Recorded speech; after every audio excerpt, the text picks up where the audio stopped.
अजित पवार यांच्या विमान अपघातात विमान कंपनीचा निष्काळजीपणाच कारणीभूत ठरला का असा सवाल आहे।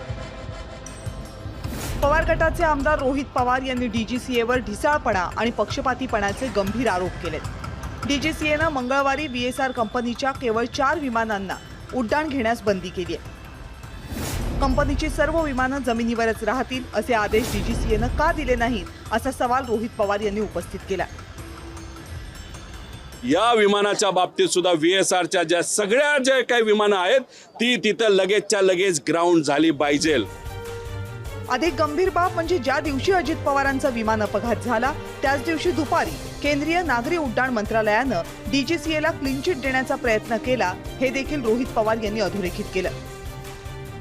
अख्खं महाराष्ट्र त्या ठिकाणी दुःखाच्या डोंगरामध्ये दुःखात त्या ठिकाणी होतं, त्यावेळेस यांनी हा रिपोर्ट काढला आणि ह्याच्यात सांगितलं, नाहीतर तिथं व्हीएसआरला क्लीन चिट देण्याचा पहिला प्रयत्न हा 28 जानेवारीला त्या ठिकाणी झाला।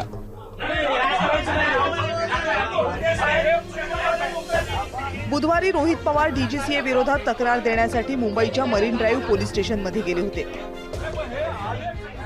पोलिसांनी एफआयआर दाखल करून घ्यायला नकार दिला।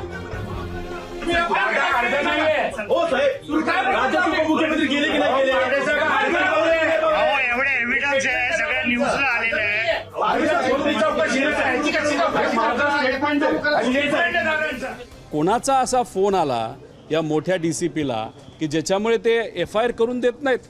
आता याच्यामध्ये हा आमचा अधिकार आहे, त्याच्याच बरोबर एफआयआर करायला घेतली होती, मग ती कॅन्सल केली आणि मग अशा पद्धतीने दबाव आणून तुम्ही म्हणत असाल एफआयआर होऊ शकत नाही, तर तुम्ही कुठल्याही वकिलाला विचारा, एफआयआर 100% तिथं होऊ शकते। विमान कंपनी कोणतीही असो, तात्काळ आणि कठोर कारवाई करायला डीजीसीए कचरतं याची भूतकाळातलीही अनेक उदाहरणं आहेत। त्यामुळे रोहित पवार यांच्या आरोपांमध्ये तथ्य असण्याची शक्यता नाकारता येत नाही। अजित पवार यांच्या अपघाताला ज्या संस्था आणि ज्या व्यक्ती दोषी असतील त्यांना कठोर शिक्षा व्हायला हवी, अशीच अवघ्या महाराष्ट्राची मागणी आहे। ब्युरो रिपोर्ट, जय महाराष्ट्र।